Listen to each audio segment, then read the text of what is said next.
प्यारे बच्चों, सबसे पहले हम आपको ईद की बहुत बहुत शुभकामनाएं देते हैं। और उसके बाद आपको, जैसा कि सबको ध्यान है कि अभी लॉकडाउन की वजह से स्कूल खुल नहीं पाए, आपकी पढ़ाई बहुत ज़्यादा बाधित हुई। उस क्रम को तोड़ते हुए हम आपकी पढ़ाई को सतत रखने के लिए कुछ प्रयास कर रहे हैं, जिसके तहत हम आज आपको कक्षा 12th का पाठ 2, जो कि शक्ति, सत्ता और वैधता से संबंधित है, उसे हम आपको पढ़ा रहे हैं। तो हम सबसे पहले ये समझेंगे कि शक्ति क्या है। तो आप ऐसे मानिए कि जो जितना काम हो रहा है, जो कुछ भी हो रहा है, वो किससे हो रहा है? शक्ति से हो रहा है। अर्थात क्या बोलता है? पावर बोलता है। और जो राजनीति विज्ञान है, इसकी मूल अवधारणा जिसके ऊपर की राजनीति चल रही है, वो अवधारणा क्या है? शक्ति है। और कई वैज्ञानिकों ने, कई राजनीति शास्त्रियों ने इसके बारे में अपनी अपनी परिभाषा दी है। अब रॉबर्ट बर्स्टर ने कहा है कि शक्ति बल प्रयोग की योग्यता है, ना कि उसका वास्तविक प्रयोग।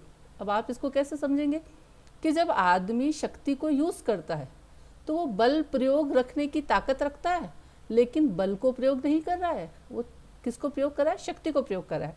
अब आर्गन्स के बारे में क्या कहते हैं कि शक्ति दूसरे के आचरण को आपके अनुसार प्रभावित करने की क्षमता है। ये हम सब में होती है। हम अपने अनुसार किसी को चलाते हैं, किसी को गाइड करते हैं, तो हम उसमें अपने क्या यूज़ करते हैं? अपना पावर यूज़ करते हैं कि भाई मुझ में ऐसी शक्ति है, मैं तुझे अपने अनुसार चला सकता हूँ। और हम किसको चलाते हैं? व्यक्ति के आचरण को। किसके अनुसार चलाते हैं? हमारे अपने अनुसार। तो अब हमारे जो भी दर्शन होता है, भारतीय चिंतनों को हम सबसे पहले देखेंगे कि प्राचीन भारतीय चिंतन में कौन कौन थे जिन्होंने शक्ति की अवधारणा के बारे में, राज्य के तत्वों में एक महत्वपूर्ण शक्ति को माना है। उसमें कौन थे? मनु, कौटिल्य, शुक्र ने शक्ति के विविध रूपों पर प्रकाश डाला है। और अब अपन आधुनिक राजनीति चिंतन के बारे में देखते हैं तो Charles Merriam, Catlin, Lasswell, Kaplan, मांगेथाउ आदि ने शक्ति की अवधारणा को स्पष्ट किया है। शक्ति व बल। अब देखो, एक तरफ तो है शक्ति, दूसरी तरफ है बल। अब आप शक्ति और बल को अंतर करना है आपको कि शक्ति क्या है, बल क्या है। तो शक्ति हमें दिखती नहीं है, क्योंकि वह अप्रगट तत्व है। आप किसी को कोई बात कह रहे हो तो क्या आपको उसके ऊपर ताकत लगानी पड़ रही है, जोर देना पड़ रहा है? नहीं। शक्ति हमें दिखती नहीं है क्योंकि वो अप्रगट तत्व है, जबकि बल हमें क्या होता है? दिखता है।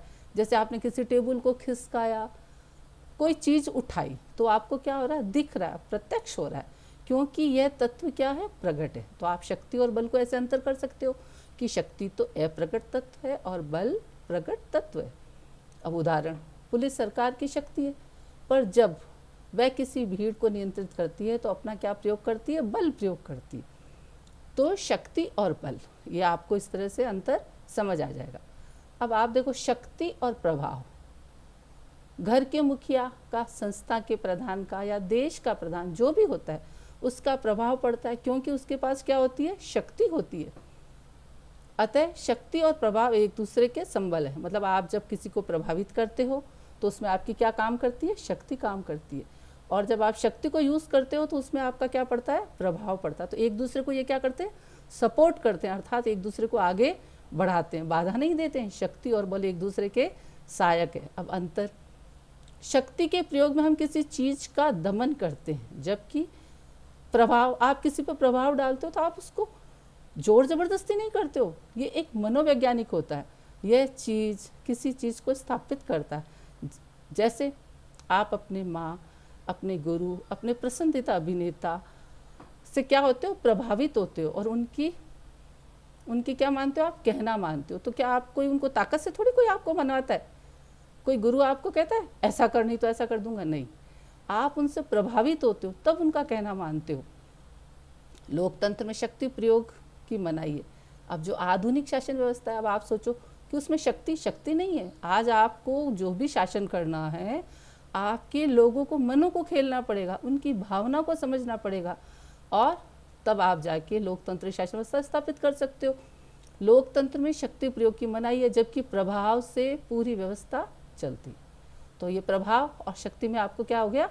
अंतर पता लग गया। हम गांव में, शहर में, राज्य में, देश में इस बात को व्यवहारिक रूप से देखते हैं कि जो हमें पसंद होता है उसे हम चुनते हैं, है ना। तो अब ये क्या हो गया इसका? उसका रूप कैसा है? जो शक्ति है उसके किस प्रकार का स्वरूप है, वो कितने रूपों में होती है। तो शक्ति के अपन कहेंगे राजनीतिक शक्ति होती है, आर्थिक शक्ति होती है, वैचारिक शक्ति होती है। तो इसके कितने रूप हो गए, 3 रूप हो गए। अब ये बनती कैसे, संरचना, इसका आकार क्या है, किस प्रकार की है। तो इसका जो है वो वर्ग प्रभुत्व का सिद्धांत है, इसमें विशिष्ट वर्गीय सिद्धांत है, नारीवादी सिद्धांत है और बहुलवादी सिद्धांत है। अब हम आपको शक्ति के बाद में सत्ता के बारे में पढ़ाएंगे कि सत्ता क्या है। तो सत्ता क्या होती है, हम अक्सर ये बात करते हैं और हम देखते भी कि जब चुनाव होते हैं कि कितनी सारी पार्टियां चुनाव के लिए खड़ी होती है और चुनाव लड़ती है, और फिर हम बोलते हैं कि राज्य की सत्तारूढ़ पार्टी ने यह किया। जो सरकार अभी चल रही है उसके बारे में जब बात करते हैं हम क्या कहते हैं कि सत्तारूढ़ पार्टी ने ये काम किया। जैसे भी कांग्रेस, राजस्थान में कांग्रेस में कहीं कांग्रेस ये पार्टी भी ये काम किया, कांग्रेस प्रमुख ने ये बात कही। अब इससे समझो कि अब जब चुनाव होते हैं, कई दलों ने चुनाव लड़ा, पर जनता ने जिससे चुना वह पार्टी क्या होती है, चुनाव जीतती है। विजेता पार्टी का नेता बहुमत के साथ सरकार बनाता है। अब हम इससे ऐसा कह सकते हैं कि जब शक्ति को क्या मिल जाती, कानूनी संरक्षण या कानून की तरफ से उसे सहमति मिल जाती है, उसे कानूनी जामा प्राप्त हो जाता है, तो वही शक्ति क्या बन जाती है, सत्ता है। अब उसका स्वरूप कैसा होता है कि वो किस प्रकार की है। सत्ता किसी व्यक्ति, संस्था, नियम या आदेशों का ऐसा गुण है जिसके कारण उसे सही मानकर बिना किसी दबाव के आप पे कोई प्रेशर नहीं डालता, आप क्या करते हो, उन आदेशों का, उन नियमों का आपके द्वारा क्या किया जाता है, पालन किया जाता है। तो सत्ता में एक व्यक्ति की, एक संस्था की, हम लोगों की क्या हो जाती है, सहमति हो जाती है। अब देखो आप इसको हम उदाहरण देके बताते हैं। हम घर में माता पिता या बड़ों का कहना मानते हैं, क्यों, क्योंकि उसमें परिवार व समाज की क्या है, सत्ता निहित होती है। हम उसको एक्सेप्ट करते हैं कि इनका पावर हमारे ऊपर चल सकता है, हम इनका कहना, इनकी बातों में अपनी सहमति, इनके आज्ञा पालन में अपना सहमत मत जाहिर कर सकते हैं। इसी प्रकार हम किस किस का करते हैं, हमारे गुरु का, शिक्षण संस्थाओं का, प्रशासन व सरकार के आदेशों का क्या करते हैं, पालन करते हैं। अब बायस्टर्ड क्या कहता है इसके बारे में कि सत्ता क्या है, सत्ता शक्ति के प्रयोग का संस्थात्मक अधिकार है। मतलब आप पावर को यूज कर रहे हो, लेकिन उसको यूज करने के लिए, उस बल को काम में लेने के लिए आपके पास वो अधिकार कहाँ से आया, संस्थात्मक तरीके से आया, अर्थात उसको एक कानूनी सहमति प्राप्त हो गई है और शक्ति क्या बन गई है, सत्ता बन गई है। सत्ता का अनुसरण या पालन हम क्यों करते हैं, क्या कारण है भी हमें सत्ता के नियमों का मानते हैं, जो सत्ता कहते हैं उसको हम स्वीकार करते हैं। इसके लिए देखो सबसे ज़रूरी चीज़ होती है विश्वास। क्यों किया जाता है किसी चीज़ का पालन, कि हम उसमें क्या करते हैं, विश्वास करते हैं। जब हम किसी व्यक्ति, संस्था या समाज व देश के नियमों या कायदों या परंपराओं में विश्वास करते हैं, जब भी तो हम उनका पालन करते हैं। कोई चीज़ आपसे हम ज़बरदस्ती नहीं करा सकते। कब होती है, जब आप उसमें क्या करते हो, विश्वास करते हो। आपको ये मन में एहसास हो जाता है कि ये हमारे हित के लिए है, हमारे लिए अच्छा होगा, हमारा इसमें कोई बुरा नहीं होगा। तब आपका विश्वास क्या होता है, सुदृढ़ होता है, और आप सत्ता के आदेशों का, सत्ता के नियमों का पालन करने लगते हैं। तभी तक हम उनसे जुड़े रहते हैं और सत्ता कार्य करती है। तो इसका मतलब जब तक हम विश्वास करते हैं तब तक सत्ता का स्वरूप कार्य करता है, अर्थात उसका वजूद स्थापित रहता है। अब दूसरा, एक रूपता। एक रूपता क्या होती है, एक रूपता मतलब एक समानता होना, यानी सत्ता का जहाँ तक पालन किया जा रहा है वहाँ तक समानता व एक रूपता बहुत ज़रूरी है। कोई भी नियम है, आप हम जाते हैं, एक उदाहरण देते हैं हम आपको। देखो, मानो हम नमाज़ पढ़ने जाते हैं, तो हम लोग क्या करते हैं, एक रूपता है नमाज़ पढ़ने में। आपको किस तरह से बैठना है, किस तरह से करना है, एक उसकी प्रक्रिया है। तो उसमें क्या हुई, एक रूपता हुई। इसी प्रकार जैसे पार्टी, परिवार, समाज, राष्ट्र, एक रूपता की वजह से ही हम उसमें जुड़े रहते हैं, और स्वेच्छा से, मतलब अपनी इच्छा से, कोई जोर ज़बरदस्ती नहीं होती है, स्वेच्छा से नियमों का, आदर्शों व परंपराओं का हम क्या करते हैं, पालन करते हैं। अब तीसरी चीज़ इसमें क्या है, लोकहित। लोकहित मतलब जनता का। ऐसा नहीं हो कि आप सत्ता को, सत्ता जनता का, व्यक्ति का अहित करिए, हम उससे जुड़े हुए रह जाएंगे। नहीं, हम कब तक जुड़े रह सकते हैं उससे, जब तक उसका मेन उद्देश्य क्या होगा, लोक हित करना, वह जनता के हितों से जुड़ी होती है। वरना जो एक बहुत प्रसिद्ध कहावत है कि जो साम्राज्य तलवारों के द्वारा जीते गए थे वो तलवारों के द्वारा ही खो दिए गए, अर्थात उनमें स्थायित्व नहीं रह सकता। किसी भी चीज़ को स्थायित्व रखने के लिए जिन लोगों से हम जुड़े हुए हैं, जिनसे हमारा आदान प्रदान हो रहा है, व्यवहार हो रहा है, उनका हित सबसे महत्वपूर्ण होना चाहिए। परिवार में भी यही होता है, घर का मुखिया होता है, परिवार का हित सोचता है, जब तक परिवार जुड़ा हुआ रहता है। अब दबाव, दबाव क्या होता है, किसी चीज़ के ऊपर प्रेशर डालना, सत्ता में किसी भी बात को जोर देकर या दबाव डालकर मानने की शक्ति होती है। सत्ता कैसे काम करती है, सत्ता अपना प्रभाव देती है। यह एक कैसा तथ्य हो गया, मनोवैज्ञानिक तथ्य है। अब इसके लिए मैक्स वेबर क्या कहते हैं, मैक्स वेबर कहते हैं कि सत्ता को कितने रूपों में उन्होंने विभाजित किया। सत्ता को 3 रूप बताए मैक्स वेबर ने। कैसे सत्ता, परंपरागत सत्ता, मतलब एक के बाद दूसरी, दूसरी के बाद तीसरी, पीढ़ी दर पीढ़ी जो चली आती है, वो एक सत्ता का कैसा रूप है, परंपरागत। इसमें हम किसको डाल सकते हैं, राजतंत्र को। राजतंत्र मतलब राजा, राजा के बेटे के बाद उसका बेटा, उसके बेटे के बाद उसका बेटा, इसे हम राजतंत्र को ले सकते हैं। और जो समाज में देखो एक अलग वर्ग होता है, जो कुलीन जिसको हम कहते हैं, किसी भी क्षेत्र विशेष में विशेष योग्यता रखने वाला वर्ग, वो शिक्षा में हो सकता है, साहित्य में हो सकता है, किसी भी क्षेत्र में जिसमें कुछ विशेषता होती है, वो कुलीन वर्ग होता है।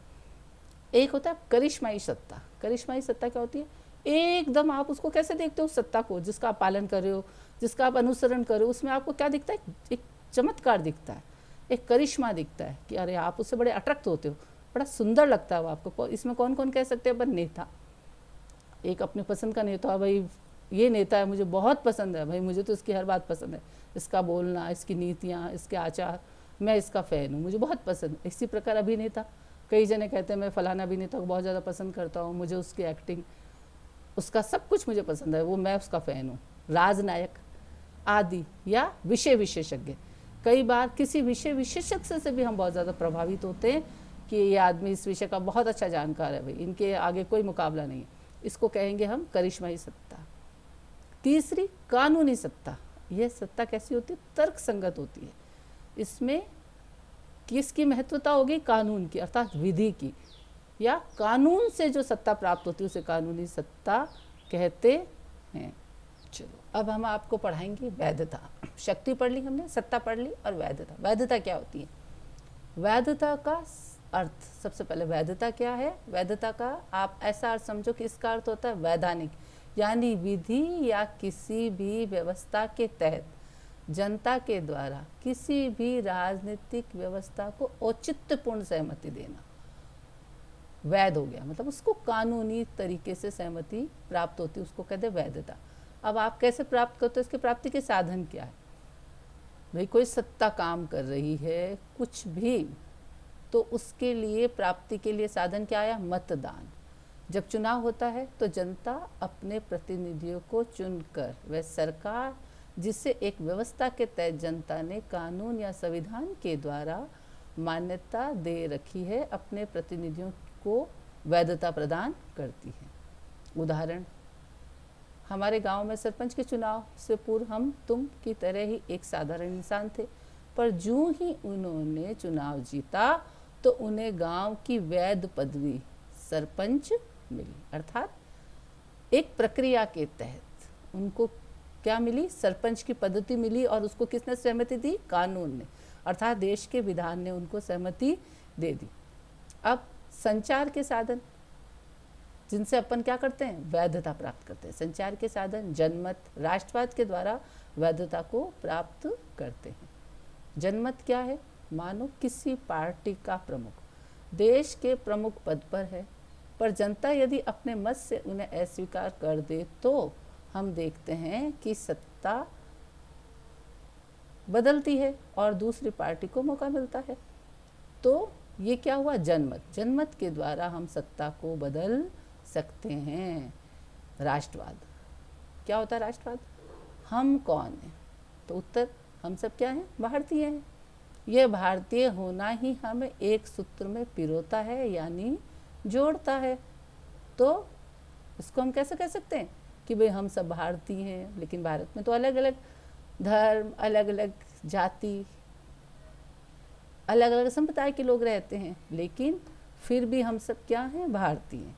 तो इसके लिए हम क्या बोलेंगे कि किस प्रकार हम भारतीय हैं। जैसे अलग अलग धर्म होने के बावजूद भी, जैसे बेला गुलाब जूही चंपा चमेली प्यार प्यार फूल गूंथे माला पर एक है, हिंद देश के निवासी सभी जन एक हैं। तो हमें क्या हुई, एकता हुई। ये किसकी भावना को साबित करता है, राष्ट्रीयता की भावना कि हम हिंदुस्तानी हैं। वैधता क्या है, यह शक्ति व सत्ता के बीच की एक कड़ी है। शक्ति है, उसको स्वरूप मिल जाता है, जीत सत्ता हो जाती है। तो वैधता बीच में क्या काम करती है, वैधता शक्ति और सत्ता को जोड़ने वाली एक कड़ी है। इसका क्या एक मीडिएटर है। जैसा कि मैंने जनमत के माध्यम से आपको बताया है कि जनता अपना मत परिस्थितियों के अनुसार बदलती रहती है, क्योंकि परिवर्तन का नाम ही जीवन है। ये परिवर्तन किस प्रकार हो सकता है, राजनीतिक आधार पे भी हो जाता है, सामाजिक आधार पे होता है, आर्थिक आधार पे होता है, सांस्कृतिक आधार पे होता है। अब यदि वैधता इनका पालन नहीं करेगी तो उसको क्या होना पड़ेगा, वो नष्ट हो जाती है वैधता। अर्थात अब वैधता किन किन चीज़ों से प्रभावित होती है कि उसको सत्ता में बने रहने के लिए वैधता को क्या करना पड़ता है, तो उसको उसमें क्या होने चाहिए, लोकतंत्र तत्वों का उदय होना चाहिए। अर्थात वो जनता की भावनाओं का, व्यक्ति की गरिमा का, इन सब चीज़ों का उसे पालन करना चाहिए, जब ही वैधता बरकरार रह सकती है। परंपरागत संस्थाएं व समूह, इनको भी प्रभावित करती है वैधता। और नवीन समूह का राजनीति में प्रवेश, कई नए समूह प्रवेश करते हैं जिसमें परिवर्तनकारी, आज के आधुनिक युग को देखते हुए, आधुनिक विचारधारा को देखते हुए नवीन राजनीति समूह का राजनीति में प्रवेश हो रहा है और राजनीतिक व्यवस्थाओं से अत्यधिक आकांक्षा है। अब जितना भी है, जो भी चाहते, हम कहाँ से चाहते हैं, सत्ता को ऐसा करना चाहिए, शासन को ऐसा करना चाहिए, राजनीतिक व्यवस्था ऐसे नहीं होनी चाहिए, ऐसी होनी चाहिए, इसमें ये कमी है। तो ये लोगों के मन में क्या आ गई, राजनीतिक शासन व्यवस्था के प्रति बहुत सारी कामनाएं जागी हैं, बहुत प्रकार की इच्छाएं जागी हैं, क्योंकि व्यक्ति क्या चाहता है कि एक परिवर्तन हो जिससे व्यक्ति के व्यक्तित्व का सर्वाधिक विकास हो सके और संकट का सामना। इसे हम एक लाइन में ऐसे समझ सकते हैं, जैसे जानवर, मनुष्य, सभ्यताएं, संस्कृति सभी समसामयिक परिस्थितियों का सामना करना पड़ता है, तब जीवन व समाज आगे बढ़ता है। आपके कोई संकट आता है, कोई दुख आता है, तकलीफ आता है, तो आप उसको क्या करते हो, सामना करते हो, फेस करते हो। उसके लिए आपको क्या करना पड़ता है, अपने जीने के लिए आपको संघर्ष करना पड़ता है। तो आप सर्वाइवल टू फिटनेस, जब आप कब समाज में, कब आप व्यवस्था में रह सकोगे, जब आप उसके अनुसार अपने आप को फिट करते हो। तो ये है वैधता। ठीक है, इस प्रकार हमारा शक्ति, सत्ता और वैधता पाठ हो गया है। इसके महत्वपूर्ण बिंदु हैं, देखो, शक्ति राजनीति विज्ञान की केंद्रीय, मतलब सबसे महत्वपूर्ण, अगर राजनीति विज्ञान किसी चीज़ पे केंद्रित है तो वो क्या है, शक्ति है। ये इसकी क्या है, राजनीति विज्ञान की मुख्य अवधारणा क्या हो गई, शक्ति है। शक्ति के अपन ने विविध रूप बताए, राजनीतिक, आर्थिक व विचारात्मक शक्ति होती है। शक्ति की संरचना में 4 सिद्धांत है। कौन कौन से, वर्ग प्रभुत्व का सिद्धांत, विशिष्ट वर्गीय सिद्धांत है, नारीवादी सिद्धांत है, बहुलवादी सिद्धांत है। सत्ता के पालन हम क्यों करते हैं, इसके क्या आधार बताए थे, विश्वास, एक रूपता, लोकहित व दबाव है। सत्ता के 3 रूप है। किस प्रकार की सत्ता होती है, उसका स्वरूप क्या है, परंपरागत सत्ता होती है, करिश्माई सत्ता होती है, व कानूनी व तर्कसंगत सत्ता। और फिर सबसे लास्ट में हमने पढ़ा वैधता, शक्ति व सत्ता के बीच की जो कड़ी है उसको वैधता कहते हैं। चलो ठीक है, अपना ये पाठ हुआ है। अब इसके बाद अपन नेक्स्ट तीसरा पाठ धर्म के बारे में पढ़ेंगे।